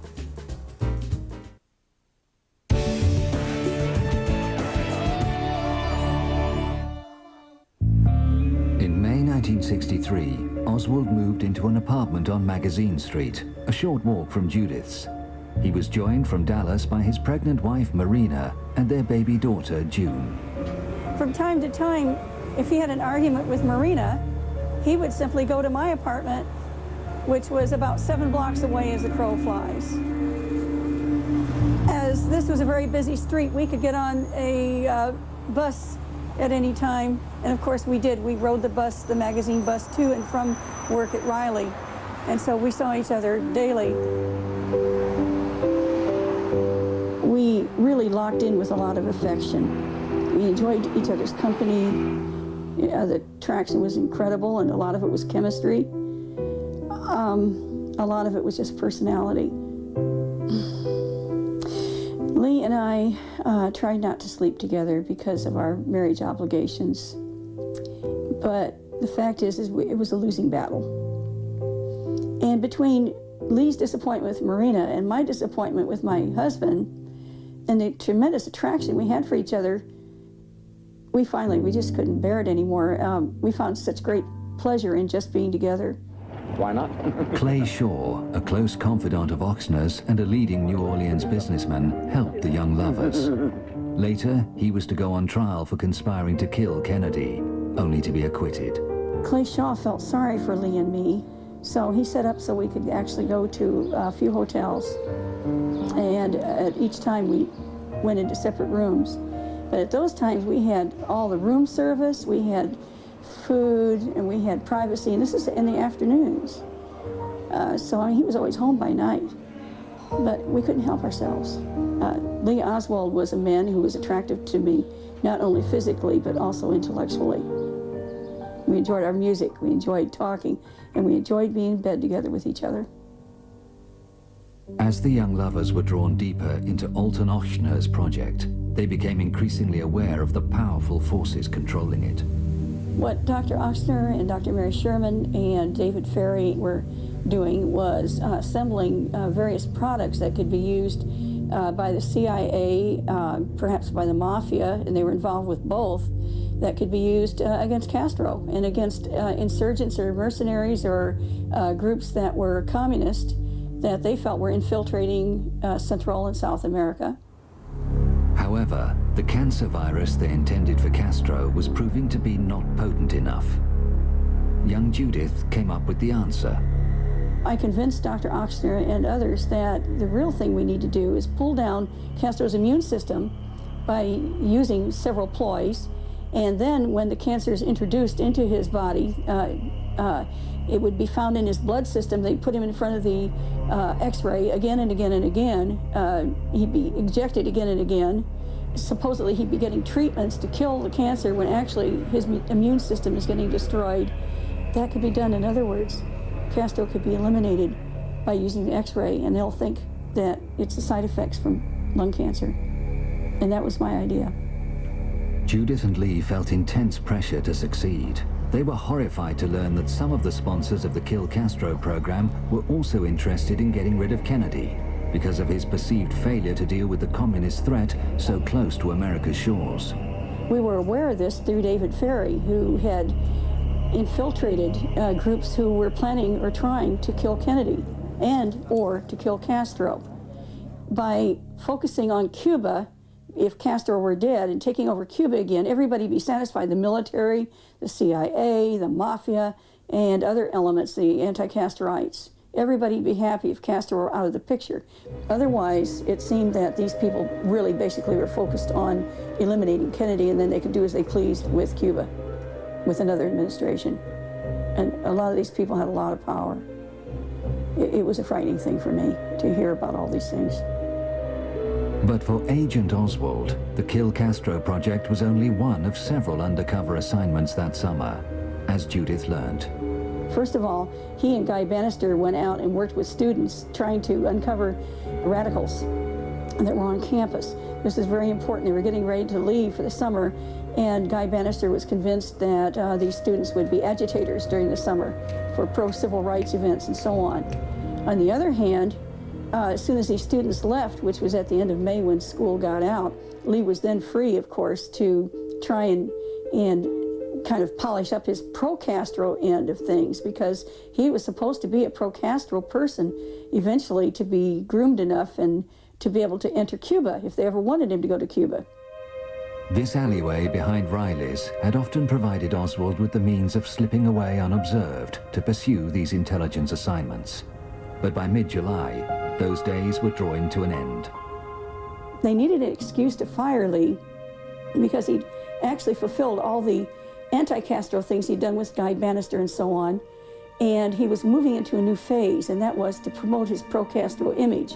That was going to be on television. Well, I would very definitely say that I am a Marxist, that is correct. But that does not mean, however, I'm a communist. Pamphleteering, all kinds of things to make him look like a pro-Castro maniac, practically. And here he's working at Riley. This is a right-wing company. I mean, it would be a disaster. So, of course, they did not want Lee Oswald on the premises anymore. Lee was fired on a pretext, and Judith soon followed because of her associations with him. But her hard work at the lab had paid off. The cancer virus required just one final test before it's dispatched to Cuba. It was made clear to me, and I felt very badly about it, that human volunteers, so-called, would have to be relied upon to test the materials. When this was made, when I realized that this was happening, I had some ethical objections. The plan was to bring prisoners to this Louisiana mental hospital from the Angola penitentiary 30 miles away. Here, they would be injected with the cancer virus created to kill Castro, to prove its effectiveness. Well, I did something I had been told not to do. I wrote a note to Dr. Ochsner, and I signed it with my initials, J.A., and in it I protested the use of human beings at this stage in the project, under the grounds that these were unwitting volunteers. They were not aware that they were going to be injected with live cancer cells, and the goal was to kill them with it. And of course, they were going to be volunteering for that. So I did object, and Ochsner called me on the phone, and he was furious and said I never should have written anything that was linked to me by any kind of paper or handwriting or anything. If I had any objections, I should have told him in person. And he said at that time that both Lee and I were expendable. And then he slammed the phone down. By expendable, he meant, it was very clear to me and Lee both, that they could get rid of us at any time if we were going to cause problems, because this was a project that was much, much bigger than any little Lee Oswald or any little Judy Baker. So, in late August, Oswald and Ferry arrived in the small town of Clinton, 130 miles from New Orleans, in a black Cadillac driven by Clay Shaw. Here they met a hospital orderly and awaited phone instructions on where to join the prison convoy, en route from Angola, bringing the volunteers to the nearby mental hospital at Jackson. It was necessary for David Ferry to make the initial injections. There's a doctor up there who would be taking it on, but he had to be shown how to handle the materials. That was the first thing, and David knew how to do injections. Secondly, Lee had to come along because he had learned all these special techniques to handle the materials. He'd learned them in the lab working with me. And so, as the experiment was successful, he was selected as the ideal person to take these materials down to Mexico City, where they would be handed over to a contact, a medical student or a medical technician.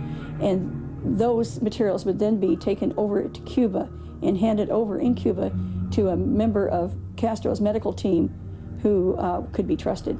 So that's why Lee Oswald had to be there. Lee Oswald, the orderly, and Clay Shaw, and of course David Ferry entered into Jackson Mental Hospital behind the vehicle that was transporting these prisoners who were going to be injected. In they all went at the same time. The orderly that was with them that they had picked up outside of Clinton showed them where to go inside, and at that time those prisoners received the injections that were necessary to begin this terrible round of injections and x-ray, injections and x-ray that they hoped would actually kill these people.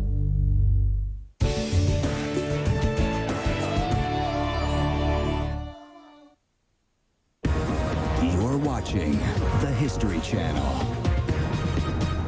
Yes, you're lovely, never ever change. Keep that breathless charm. Won't you please arrange it? 'Cause I love you just the way you look tonight. Just the way you look tonight. Over 1 million understand its strength. It can improve your energy, your shape. This is Bowflex Power Rod technology, and it can only be found on genuine Bowflex equipment, like the new Bowflex Extreme. Now you can get the results you want, the exercises you need, all at an affordable price. You've never seen this Bowflex before. Call 1-800-228-0300 now and get a free video or DVD and check out the new Bowflex Extreme. You can have a high-performance body. Just look for real Bowflex Power Rod technology, proven effective at burning fat and building muscle. Now you can own the new Extreme for no money down and only $19 a month. The Bowflex Extreme is not available in stores. You know you're ready. Let Bowflex help you get there. Call now for a free video or DVD today, because your results matter.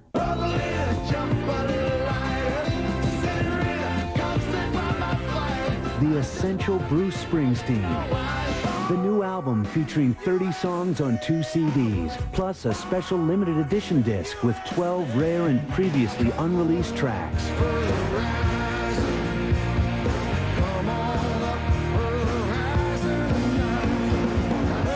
The Essential Bruce Springsteen. It's the ultimate collection of his music. 42 essential songs on 3 CDs from every part of his career. Including a special limited edition CD with rare tracks and never-before-heard songs. The Essential Bruce Springsteen. 42 songs on 3 CDs for over 3 hours of music. Call the number on your screen or log on to order and receive a free Bruce Springsteen tour pennant as a bonus. Rush delivery available. Order now. A short time ago, this woman was limited by her mobility. A month ago, this man wasn't even able to get around his house. These are people who chose mobility, and they chose the scooter store. If you're living with limited mobility, call the scooter store today. I guarantee no other company will work harder to make you mobile. If we pre-qualify you for a new scooter or power chair, and Medicare denies your claim, the scooter store allows you to keep your scooter or power chair at no cost. That's the scooter store guarantee. I expected they'd help me file some paperwork with Medicare and my insurance. I never expected them to be so nice or to work so hard to get me a power chair at no cost to me. You don't qualify for Medicare? No problem. We'll work with your insurance company, even help with financing. If there's a way, we'll find it. Call the scooter store for free information today. Call 1-800-342-6200 for free information. That number again is 1-800-342-6200.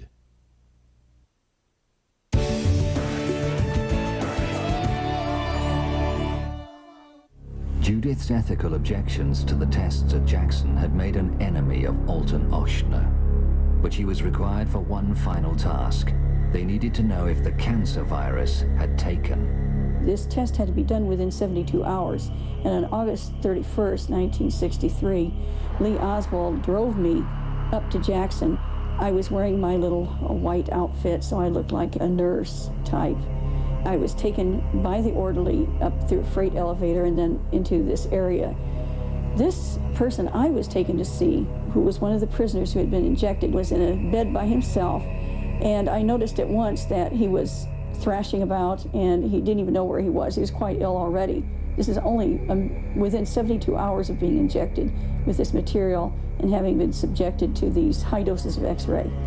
And I did finish my reports. I realized that the method, we had hit 100% here, with this gentleman at least, and that he was responding as expected, and apparently the method was going to work.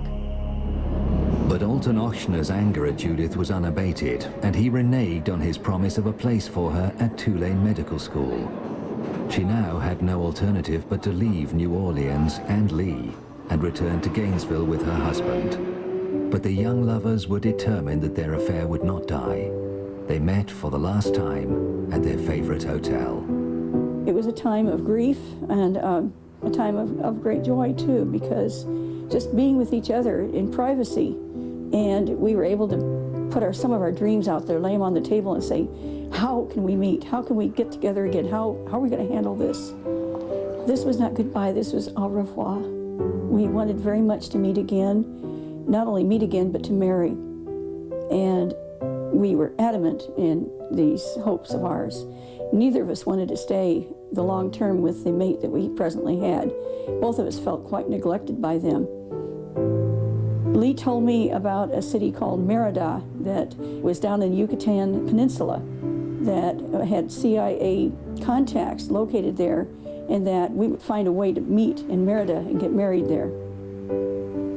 And it was the last time I saw him in the flesh, except for a brief glance at him the next day when we pulled out of town, heading toward Fort Walton Beach, Robert's parents' home. And Lee is standing there in the corner. He's dressed in flip-flops and a pair of plain pants and a white t-shirt, and he's reading a newspaper. And he lowers the newspaper, and I'm looking into his eyes as the car turns a corner, and it's the last time I saw him face to face. At Jackson, within a month of Judith's departure, the first prisoner injected with cancer died. She later learned Oswald traveled to Mexico City in late September to hand over the deadly materials intended for Castro. But his trip was a catastrophe. The drop for the flasks containing the serum was a souvenir shop, but no one showed. Even his main CIA contact, a mysterious Mr. B, had suddenly left for Washington. He began to do everything he said he possibly could think of that might make him get a chance to meet someone who would be able to take the material from him. And he said at the last, if that didn't work, he even tried to figure out ways himself to get into Cuba because he felt he had enough credentials he might be able to pull it off. Frantic efforts in Mexico City to secure a Cuban transit visa failed, and a disillusioned Oswald returned to the USA in early October. In Dallas, his handlers told him that Hurricane Flora had brought chaos to Cuba, and the mission to murder Castro had been aborted. He was given new orders. He would be getting a job, just like he had at Riley. It was all set up in advance at this particular building known today as the Texas School Book Depository building. In the weeks before the assassination, Lee was still able to confide in Judith, thanks to David Ferry. He did manage to set up through the Mafia a special phone line using their racing telephone lines that they had between Miami and Dallas. And that was perfectly free. We didn't have to spend a nickel. During the 14 or 15 telephone calls that Lee and I exchanged, most of them to me, these calls lasting about an hour to an hour and 45 minutes. The tone of the conversations as time wore on got more and more desperate in a way. Lee was penetrating a ring that he had gotten introduced into by David Ferry and Clay Shaw, and Lee put on the the robes of one who was interested in sincerely assassinating the president, and this was not ever the case in reality. It was pretty well known to me by just a little bit before the assassination that Dealey Plaza and the airport and the Trade Mart were the three sites that they were going to try and kill Kennedy. If they didn't get him at one, it'd be at one of the others. He didn't know that he might be at Dealey Plaza itself. He even told me the second last phone call we had that they might call him and ask him to go somewhere else at lunchtime or something. And the they I'm talking about became more and more indistinct to him because every time he met one or two of them, it was somebody he didn't know. Kennedy's arrival in Dallas was now only 5 days away. When Lee called me on Sunday, November 17th, this was a very harrowing call for me. I'm talking to a man who says, don't feel sorry for me. You've got to understand that this is fulfilling a dream. I might be able to save the president. And he said, that's worth dying for. He said, I'm not scared to die so much. I'm just scared about leaving my kids behind and they'll think maybe I did it because they're going to try to blame me. Now, he's talking this way on Sunday. He had the idea that he never probably would have lived a long time because I said, you know, it's like an oak tree. You're just getting started in your life. And he said, no. He said, I'm like a lily. He said, that's beautiful too.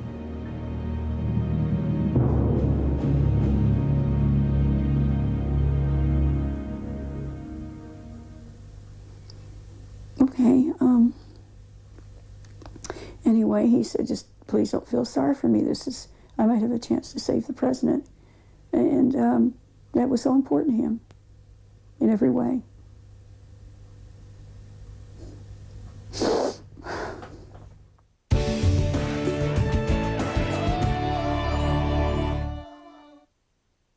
On the 40th anniversary of his death, the History Channel is the only destination for understanding his impact. JFK Week, all this week on the History Channel. The History Channel presents The Men Who Killed Kennedy, the final chapter. Order this exclusive program now on DVD for only $39.95 plus shipping and handling. To order, call 1-800-708-1776 or visit historychannel.com.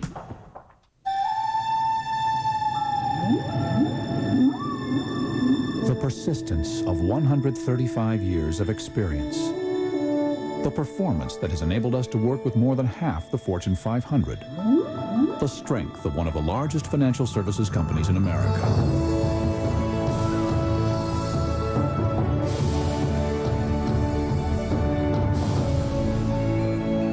Rely on the strength of Pacific Life. Okay, boys, take your positions. Roger that. Looks like we're taking the scenic route. Okay, back right, you've got some water. I'm on it. Front right, you've got ice. 2 o'clock. Got it. Okay, giant mud patch in 3, 2. Man, I love this job. The new BMW X5 with X-Drive, a revolutionary new all-wheel drive system that watches over you, shifting power where you need it, when you need it. I can. I can always tuck them in at night. I can watch something funny. Something scary. I can pause without a VCR. And press play the moment we're all together. She can get her favorite network shows in high def. I can finally get the HD TV. Only Cable can give you an internet that's faster than DSL. All kinds of movies on demand and the most local HD TV. All from one connection. I can. Can you? Learn more at onlycablecan.com or call 877-ONLY-CABLE-CAN. Here's a question. If you needed your insurance, who would you call? Not the name of the company, but the name of the person. You've got 2 seconds. Coming up blank, you may want to consider Allstate. You'd have a local agent you can count on, a licensed professional whose name you know, not just a number. You deserve a relationship with a real person. That's Allstate stand. Are you in good hands? Do you want to own a computer, but your credit is less than perfect? If you have a checking account, a home telephone, and can afford a payment of just $35 a week for 12 months, you're approved. Guaranteed. If you have a checking account, a home telephone, and can afford a payment of just $35 a week for 12 months, call right now. You will get a brand new, brand name computer of your dreams. Financing alternatives. Computers for everyone. Call 800-419-6604. Are your friends and family missing that holiday cheer? A fresh bouquet from ProFlowers is sure to brighten their season. Hand-picked and shipped directly from the grower, overnight via FedEx. They'll love this bouquet of candy cane roses, starting at $29.99. It includes this elegant glass vase, free. Call 800-556-7520 or go to 11proflowers.com. Don't delay, order now. Shop HistoryChannel.com for great gifts under $50. Explore a forbidden empire, get the scoop from everyone's favorite Marine, or examine an American tragedy. For quick and easy gift giving, shop HistoryChannel.com.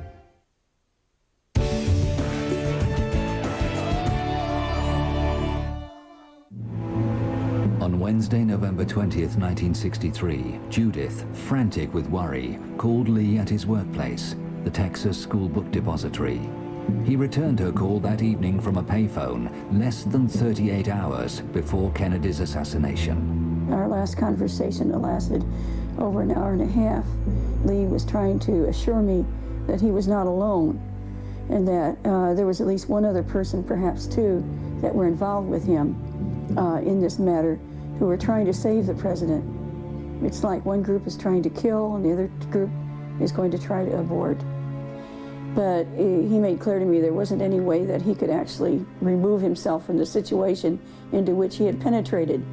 He almost rejoiced that he had been able to penetrate it. It was something that fulfilled him in a way, because it meant that he had fulfilled the function that he had always wanted to be, and that is somebody who might be able to make a tremendous difference if he could succeed somehow in saving the president. On the other hand, if he had removed himself, his wife, his little girl, his little baby, me, the people he loved, we would have been slaughtered. We would have been eliminated. And of course, he would have died anyway. He was in too deep. He couldn't withdraw. It was too late. And then he said, if I stay, there'll be one less bullet fired at Kennedy. And my heart just turned over because I thought that was such a courageous thing to say. And then he said, you know, look at all the people who have kids. He said, you're smart and you love children. He says, please have children for me. Have babies. Please have babies for me. So I had 5. I had 5 babies. And he said that I can't go on right now.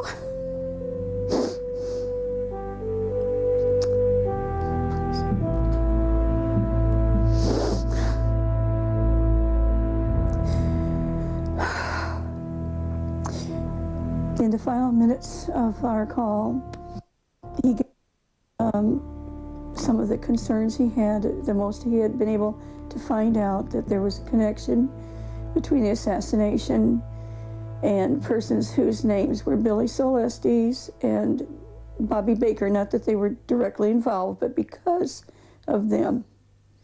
He said never to forget their names, and that this was a big event going on at that time in Dallas about them.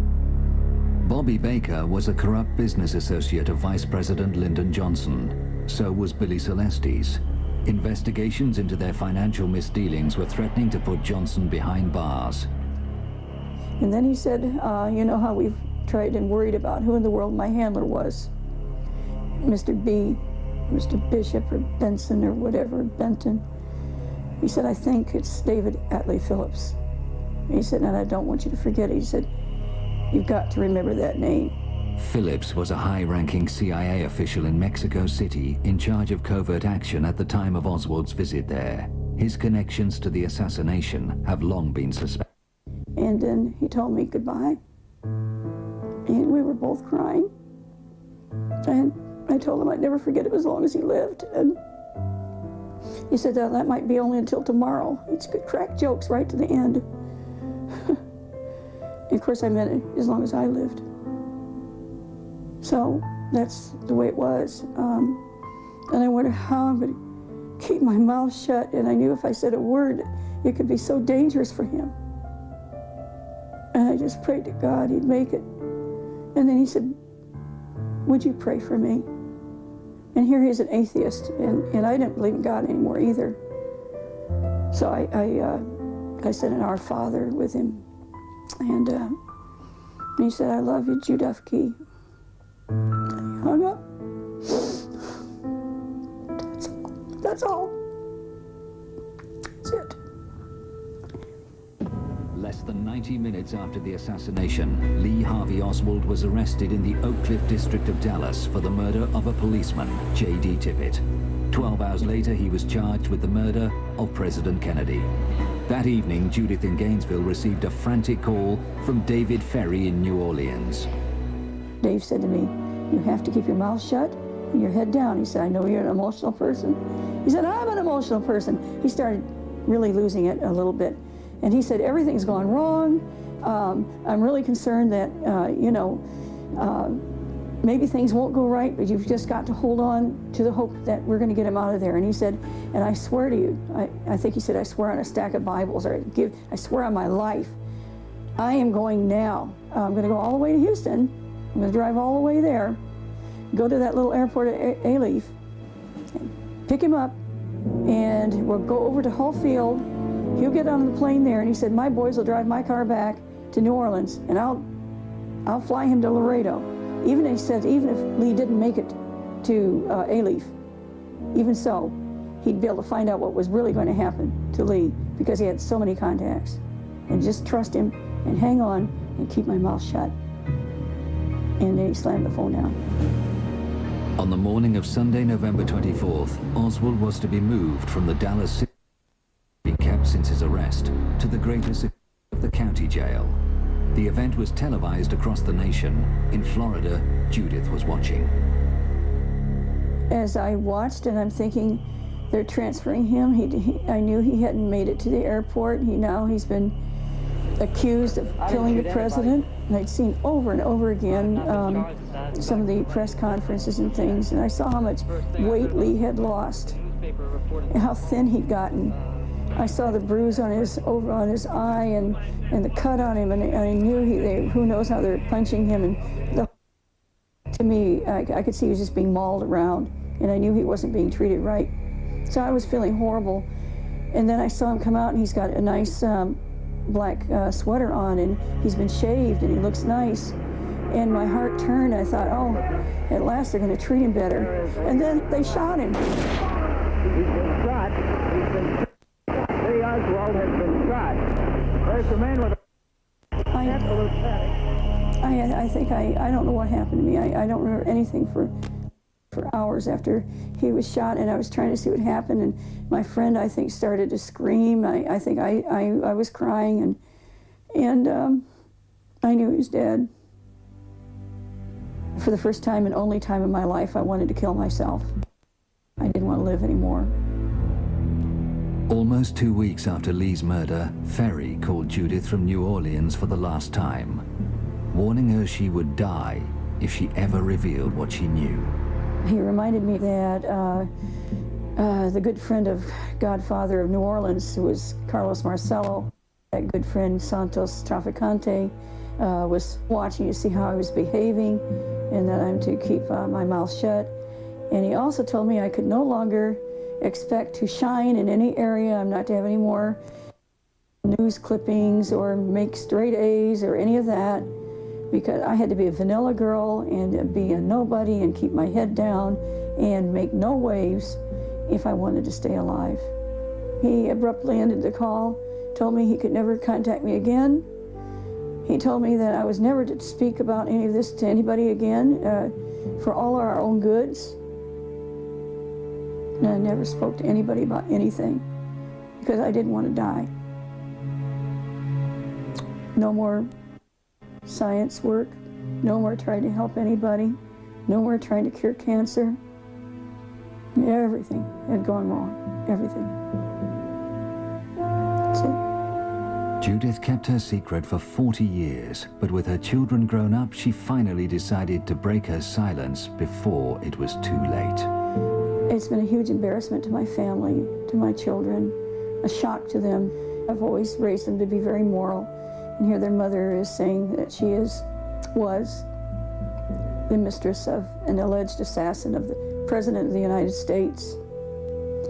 I want to make it clear that I'm making this statement at cost to me personally and to my family, but that it is the right thing to do because Lee Oswald is an innocent man, and my only and sole desire is to see his name cleared.